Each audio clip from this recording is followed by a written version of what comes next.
Boa noite, gente. Eu sou o Bernardo. Eu sou escritor e professor. Eu dou aula lá na PUC do Rio Grande do Sul, lá no Brasil. Lá no Brasil, lá longe. Ali. E eu fiquei ouvindo vocês falando e modificando na minha cabeça as coisas que eu queria falar, né? Então eu já publiquei alguns livros e tenho construído uma carreira acadêmica também, né, de pesquisador e de professor, mas eu me identifiquei com cada coisa que vocês falaram, porque o meu texto no livro tem a ver com fronteiras, e essa questão da gente estar sempre, como escritores, explorando essas fronteiras, né, e seja dialogando com os escritores que a gente ama, vivos e mortos, então tem essa fronteira também que para nós não faz diferença muito, assim, se os outros escritores estão vivos ou mortos, a gente dialoga com eles igual. Do mesmo jeito, é. Mas eu confesso para vocês, fazer uma confissão bem pessoal, que eu sei que vocês também compartilham, que eu às vezes tenho dificuldade de me enxergar como professor e como escritor, porque essa questão da residência, assim, né, de se sentir à vontade nessa identidade de artista, porque eu também tenho essa relação com as fronteiras de estar sempre no meio e estar sempre explorando coisas diferentes e tendo interesses em áreas diferentes, então eu também não tenho uma trajetória em linha reta na literatura. Primeiro eu estudei musicoterapia na graduação, que é um curso que me interessou porque eu ia estudar música, mas eu ia aplicar a música, especialmente na área de reabilitação. Então essa coisa de estudar a arte, mas estudar ela, como é que ela funciona na prática, como é que eu posso usar na prática, também foi o que me levou a me interessar especificamente pela área de escrita criativa, que é a escrita, não é só o estudo da literatura. Mas hoje sim, hoje eu estou totalmente envolvido com a literatura. E aí isso me levou a pensar também que isso que a gente chama hoje de escrita criativa é também uma decisão arbitrária nossa, né? É uma área que está sempre em transformação, parte, né, da literatura que também está sempre em transformação. Então hoje a gente chama de escrita criativa essa formalização dos estudos e da pesquisa na área da literatura especificamente voltada para a criação literária, mas em outros tempos se chamava de oficina literária, de escrita literária, de criação, e a gente vai mudando o nome e a maneira como a gente faz, né? Também é uma questão de fronteiras, né? E eu também tenho uma questão de fronteiras, assim, de não ter uma relação tão próxima com a França, mas eu fiz doutorado na Inglaterra, que é pertinho. E aí eu escrevi um pouco sobre essa experiência de sair do Brasil e para mim foi um momento em que foi a primeira vez em que eu me dediquei totalmente para a literatura, porque eu ganhei uma bolsa de estudos para ir para fora. Até então eu estava trabalhando ainda com música também e fazendo mestrado. E aí quando eu fui fazer o doutorado, eu me dediquei 100% do tempo para o doutorado e para a literatura. E não só isso, mas eu saí de casa e fui para um país diferente, onde tinha uma tradição literária diferente da que eu estava acostumado e poder começar a conversar com outras pessoas e ter outras aulas e visitar outros lugares onde outros escritores tinham visitado também e tinham vivido, e essas coisas começaram a tomar uma outra dimensão para mim.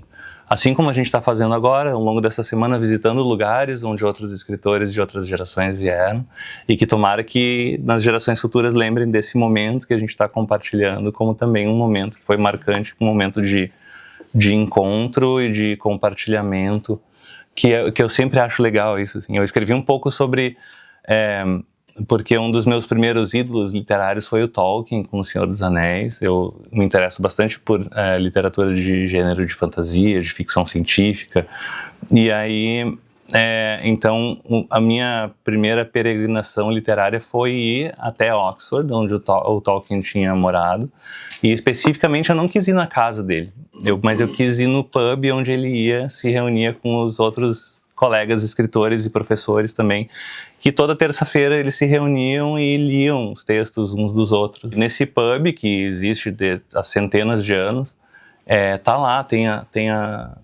as assinaturas deles, assim, de que eles estiveram lá na data tal, num dos encontros deles, enfim. E foi lá que nasceram vários livros, né? Mas para eles era um encontro no pub, era uma oficina literária, num momento como esse, que eles se reuniam e estavam trocando ideias e tomando cerveja e conversando. E daí eu fui lá e tomei uma cerveja no mesmo lugar onde eles fizeram isso, e aquilo mexeu comigo. E eu pensava nisso, assim, nossa, tipo, para eles lá naquela época era só um encontro entre amigos. Eles tinham esse objetivo de falar sobre literatura. E aí eu ficava pensando, será que algum dia essas coisas que a gente faz hoje, esses encontros, esses eventos, essas idas ao bar, né, para tomar uma cerveja, um café que a gente compartilha, vão lembrar depois que, né, nós, os escritores tais, estavam lá naquele dia, eles estavam tomando um café, e aí depois cada um seguiu, né, a sua carreira também. E aí eu ficava pensando nisso, essa fronteira, né, as fronteiras de espaço, mas também as fronteiras de tempo e as fronteiras de tema, e o quanto eu acho que, como vocês, né, falaram, todos os escritores e os artistas têm essa inquietação, assim, de querer pertencer a um grupo, a um movimento, à história, mas quando a gente está vivendo as coisas, a gente nunca tem certeza do que a gente está fazendo. E isso é muito inquietante, então por isso que eu confesso para vocês, nem sempre eu fico confortável com essa identidade de escritor, mas para mim essa vinda para cá fechou um ciclo da minha vida, assim, de coisas que aconteceram e de publicações que eu fiz também, fechou, e com um momento em que eu estava passando por uma crise dessas, assim, de pensar, nossa, que tipo de escritor que eu sou e que tipo de escritor eu vou ser. E aí essa viagem vem bem num momento de recontratar, de assinar esse contrato de novo comigo mesmo, de reinvestir nesse meu projeto literário. E é uma coisa que eu acho que todo mundo tá aqui passa, assim, né? Se não é na literatura, é na arte, se não é na arte, é na sua vida pessoal, assim, também, né? Foi isso que eu pensei quando a gente começou a escrever, né, o livro, e falar sobre casas e sobre lugares. Eu lembrei dessas histórias e escrevi um pouco sobre isso, né? Então, essas são as coisas que eu estava pensando enquanto eu estava escrevendo e também enquanto eu estava ouvindo vocês, assim. E que coisa interessante que é que a gente está alguns dias convivendo, né, e tomando café e falando sobre várias outras coisas, menos sobre as coisas que a gente ia falar hoje, né? E a gente tá pensando, nossa, eu tô vendo todos vocês agora com outros olhos, assim, nossa, não sabia que, né, que a gente ia falar sobre essas coisas e que tinha tão a ver com o que eu estava pensando também. Então, que bom que a gente está compartilhando esse momento, e longe de casa, mas não longe de casa, né? Não, a casa é onde a gente se sente melhor. Eu aprendi. Onde a gente está feliz, né? Onde a gente está feliz. Então a casa é aqui agora. A casa é aqui.